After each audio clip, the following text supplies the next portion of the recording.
When I first visited South Africa, I happened to see the work of Lionel Smith, his portraits of Cape Malay women.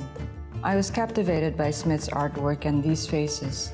There was something familiar in the portraits, something that made me think of home.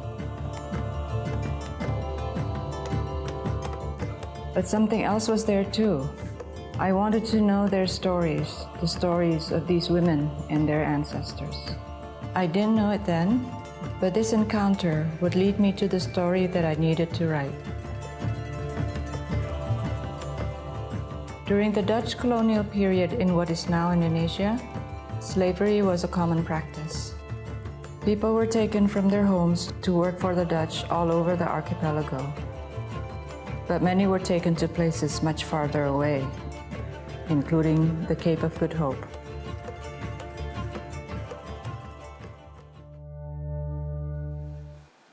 Wow, very powerful stuff. That was the trailer for Mountains More Ancient, the novel. But before we discuss about the book itself, I'd like to ask Marissa, you read a lot of books. I do. How much of it do you read about history, specifically Indonesian history? Well, this is the thing. I've always been fascinated by the history of Indonesia because as an Indonesian, I don't think I know much about Indonesia, especially from back then. And it's actually quite hard to find books about Indonesia from back then during colonial times. I have a Dutch friend who has mentioned to me that it's actually easier to understand Indonesia more because we, in the Netherlands, we write a lot about Indonesia. I grew up knowing about Indonesia, what it was like, you know, the Dutch life was like in Indonesia. So this book is definitely very special because this will open up at least our eyes a little bit more about what happened to the history of our people, which is Mountains More Ancient. Very much so. I myself have been watching lately, this past year, a lot of videos on YouTube in regards to how geography played itself out over the years and over the past decades.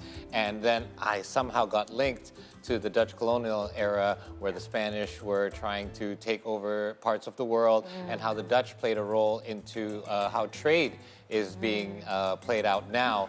And then it turns out Indonesia has such a big role in that as well. So this is really piquing my interest as well. Yes, and that is why we have the writer of this beautiful novel, Mountains More Ancient, Isna Marifa here. Good morning, Isna. Good morning. Thank you for being with us. Good morning, Paul. Yeah, this is, I was very surprised when my colleague told me about this book that is basically trying to tell a story about the Indonesian slaves in South Africa. I mean, how did it come about? By chance, actually. I was traveling from Zambia back home, stopped over in Cape Town, and by chance somebody recommended going to a wine estate that had a museum where they had the names of slaves that worked there. And the first few panels that I saw were names of the slaves that worked in that wine estate from 1701, 1702, and the names of the slaves and their origin, which was Java, Bali, Makassar included, Sumbawa, of course, and other places around the Indian Ocean. So between South Africa and Batavia or Indonesia, then you know, the Dutch merchant ships would make stopovers to different locations, and those are where they picked up more workers, basically, that were enslaved. Goodness me. So what was the process like writing this book? Well, after that visit, I was, you know, blown away, as you probably are now. I met a South African of Cape Malay descent who said, my mother, one grandmother is from Java, and one grandmother is from Yemen, she said. So I bought books to carry home, you know, and then I researched. And fortunately, the history of slavery in South Africa had been extensively researched. So I was able to get a flavor of the whole connection. And whereas here, we know very little about it. We know bits and pieces about Suriname. We know that our princes or spiritual leaders were taken to Tanjung Harapan, which is, of course, Cape of Good Hope, for exile. But what we didn't know was that this enslaved workers and these princes and spiritual leaders created a new community who are now called the Cape Malay. Cape Malay. Yeah. So when you see pictures of Cape Town, the iconic homes that are colorful, the bright yellows, the bright blues and greens, that is Bokap, and that is where the Cape Malay had resided since the 18th century. Wow. All right. Fascinating. Okay, so let's talk about the contents of the book itself. Okay. Obviously, as you explored down this avenue, I'm sure you made many discoveries as well. How did you choose, and what did you choose as the stories to tell? Okay. So again, that first visit to the museum, there was a name of, I think it was spelled Scipio, and age 8. Okay. So I knew I wanted to have a child in there, but I wanted, because I'm a woman, so I thought better to have a girl. Yeah. So the girl had to travel there with a parent, and I chose a father as a worker that would be taken up by a Dutch merchant to be sold to one of the estates in South Africa. So it's a Javanese father and daughter, 9 years old, and these are the main narrators of the story, plus the grandfather of this little girl. That is back in Back in Indonesia. Java, Central Java, trying to figure out where did my family go? Where are they not home for Lebaran? All that type of thing. So those are the main characters. But the book actually, yes, it does talk about their experience and bad experience as enslaved people, but it is more of a story of survival. Because what I saw was that this community that were enslaved survived until today, and they are a community that have a sense of pride about their origins and their culture, which is the Cape Malay of today. So this is basically a tribute for them. I wanted to write both in Indonesian and in English. The Indonesian for us here, but the English for the Cape Malay community in South Africa. So, what's their life like now? I mean, are there? Can you feel the Indonesianness still, or have they sort of, melted their culture a little bit with the local culture? I mean, what are they like? Definitely, the Cape Malay is not purely only Indonesian, because they intermix with different communities from the Indian continent, for example, that were also taken. Right. They were also mixed in with some people from the Middle East who were also, over the generations moved there. And not all Cape Malays are Muslim, but Islam is a very strong feature in their community. And two central figures in Islam there are from Indonesia. One is who they call Sheikh Yusuf, who is a Makassar Ogoa prince from southern Sulawesi. Yeah. And the other one is a prince of Tidore Islands, who they call Tuan Guru. Wow. So I went to the cemetery of Tuan Guru in a cemetery on the hill, facing, you can see the ocean from that place, the Indian Ocean, where it actually meets the Atlantic Ocean. But the cemetery is called Tanah Baru Cemetery. Right. So that's Malay. Yes, No that's doubt, right. Yeah. right? So, it was a mind-blowing experience for me traveling there and discovering all this, and then to actually understand the history and how the different cultures intermix. Because again, although the characters are Javanese here, Yes. but there are people from Sulawesi, there are people from Sumatra, there are people from Sumbawa, possibly Maluku. Yeah. So it's a very multicultural community. Maybe as Indonesia is. Yeah, right? exactly. Diversity. It's true. If you think about it, we Exactly. have so many different Yeah. cultures depending Yeah. on what region you're from. What was the obviously this might be a little tricky for you to answer because you made so many discoveries along this journey. What would be the one that stuck out to you the most memorable discovery for you throughout your journey of writing this book? Oh, okay. I think the whole history of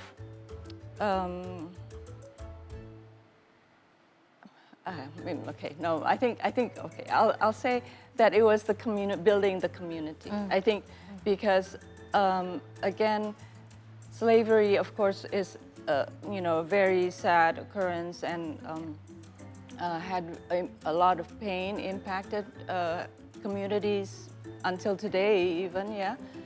But I think it's this. The resilience. Yeah, resilience, and what I put in there is connection to Japanese traditional principles. Okay. Because I think Such as nrimo, Nerimo, right? in the context of when you have no control over your own life. Yes. Yes. So, Don't resist it. I mean, the more you resist, the more you suffer. Yeah. So you just accept. It's almost like amor fati. It's like accepting your fate. If this Yeah. is your current fate, then accept it. Stop resisting because it's just going to make create it more harder on suffering. yourself. Yeah, exactly. Nerimo. And then what else, Mbak? Community, sense of community, and respecting elders, respecting the people who protect you. And I think some of these values in modern life Yes. seem to be slipping away. Very much so. Oh, yes. Especially with the global influence of TikTok. Like the things that Yeah. you just get from TikTok. Yeah. I mean, I, as an Indonesian myself, I'm beginning to feel that the young generation, they don't really, I don't know. There's a disconnect there There's a between the way disconnect. we used to do things. Yes, Yeah. yes. It's amazing A little bit how- more rude now as well, Yeah. unfortunately. Do you feel that too? Yeah, Paul? yeah, very much so. Yeah. And that, which is why, despite everything that they've gone through, all of these little behavioral kind of things that are come natural to us as Indonesians still live in that community Yeah, today. I mean- Yeah. Amazing. One thing is that they also go to grave sites of the elders. Nyekar, like They nyekar. call them keramat. Keramat. They use that term keramat Oh, wow. Right. for the Muslim saints. Mostly, many of them come from Nusantara Islands. So I went on a keramat tour. Did you? Yeah. What was it like? It was amazing because they believe that the city of Cape Town is encircled by a circle of keramats, and many of them from Nusantara heroes, we can say, Yeah. or spiritual leaders. Yeah. And Cape Town thus is protected from natural disasters, so there's this, and apparently this is not a belief of the Cape Malay community, but also to the other groups there, the Right. people of white heritage, of Black African heritage, believe that. So it's interesting how the Cape Malay community also influenced the development of Cape Town. And of course, the buildings, they were artisans, I call them. They were the cooks, the tailors, the seamstresses, the home builders. Yeah. They were from Nusantara, woodworkers. Wow. So, all these connections by the VOC, Yes, yes. of course, but these are connections that used to exist, and hopefully with this book can be reignited. I Yes. think that is the purpose of the book, really. What's the reaction when this book was released? I mean, the Indonesian version was released earlier, right? Back in Yeah. 2020, and then 2020. the English one was in Ubud Writers Festival Right. last year. Right. What's the reaction from the readers? Indonesian readers were telling me they cried. because they didn't realize this happened to our forefathers and mothers. The English version actually has an interesting reaction because, so for example, I was contacted a few months ago by a woman from Australia. Yeah. She's a visual artist. She had a residency in Yogyakarta in one of the galleries there. And she was trying to find her roots because she's of Cape Malay origin. Her family moved from South Africa to Australia. My goodness. My goodness, after Indonesia and then came down. And because when she met people in Jogja, people weren't aware of this history, she was a bit of at a loss where to look. Yes. Her friend in Australia suggested her to speak to a historian, Professor David Reeve, a renowned historian in I think one of the universities in New South Wales. And he had read the book. He emailed me and said, "There's this woman, blah blah blah. Can I introduce you to her?" So we got introduced. We went chatted on WhatsApp and then ended up doing a Zoom for 2 hours. Wow. So she was very curious. She said, "My parents don't speak much about being Cape Malay because there's a bit of shame about leaving South Africa. There's a bit of hesitancy or maybe still pain about a label of being a slave, family And this would have been the descendants of Yeah. So this is like 300 years later. Yeah. Wow. So, and she wanted to use her art as a way to discover what it means to be Cape Malay or of Indonesian or Nusantara heritage. So she is having an exhibition. She did have a small exhibition at the gallery in Jogja, but she has a bigger exhibition coming in Australia. So where in Australia and when? Some of our Australian viewers in I think North Sydney. I can't remember the gallery. Right. What's the name of the artist? Roberta Joy Rich. Roberta Joy Rich. Well, Google that. Yes, please. Okay. And then another woman contacted me through a friend in South Africa who is a poet who teaches in the US. And she is also looking for an opportunity to have residency in Indonesia to learn about her roots. She's Cape Malay.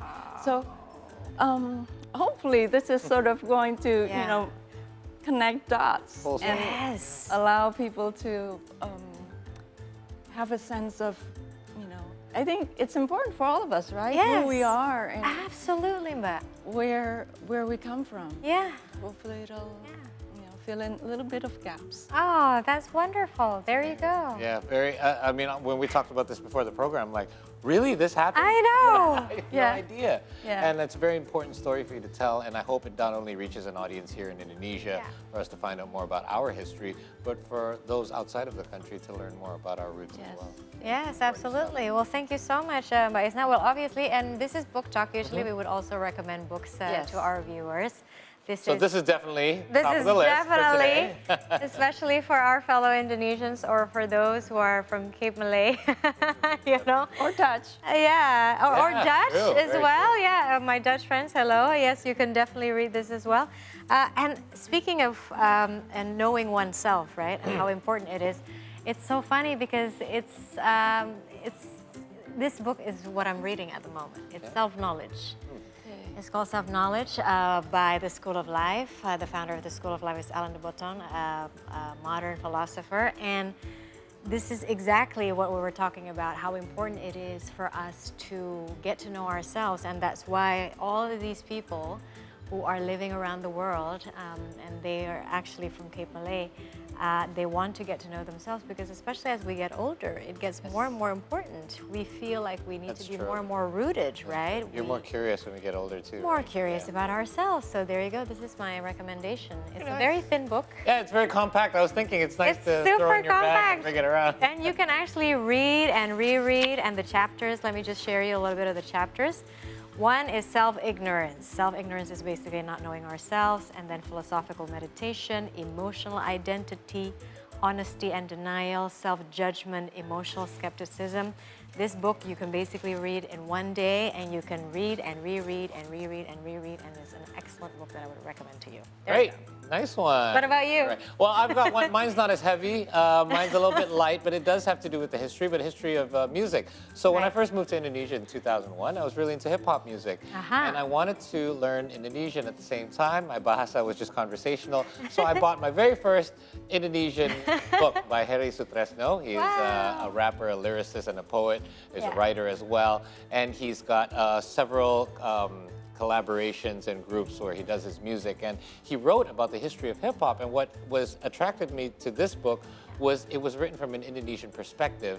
And when I leafed through it at there's this bookstore in Kemang that used to. Aksara. Yes, exactly. Oh, no, and that's it where no all longer you would exists. get all the unique books. So I leafed through it and I saw that he had amazing photographs of his own collection. And if you remember at the time in the 90s leading up to the 2000s, it wasn't easy to get music, records, and he had all these extensive collections, and he spoke about the history of hip hop from an Indonesian perspective, knowing that the exposure here wasn't as wide as it was in North America or perhaps Europe. And I thought it was great. I had difficulty reading through it, so thanks to all the pictures, it really helped. And thanks to this book talk, I'm giving it a reread. I couldn't bring it in because I left it in my kids' room and I didn't want to wake them up at 4 a.m. But nevertheless, I really wish I could show you the inside of it. It's an amazing book, and I hope to read it again. And I've recently just watched an interview with him from 2020, just kind of revisiting this book and his thoughts behind it. So there you go. How cool is that? There you go. That's some history theme today. history theme. Yeah, and a history of yourself. You need to understand the history of yourself, my friend. Yes. Anyways, thank you so much again for coming Thank you by. for inviting me. Congratulations. And I'm glad you have an English version of the book. By the way. for Paul. I still have difficulty reading Yeah, the process. I'm going to access this as well. The English one, where can we buy it? In Very bookstores? Plus, Very Plus? Tokopedia, Oh, perfect. but there's also a Kindle version on Amazon. Oh, there you go. You have the Kindle version? I No. can't read electronic books No, anymore. me I need neither. to have the actual I'll leave that copy in one for my- you. Yeah, Thank you so yeah. much. Thank you. Thank you Appreciate it. so much, Isna.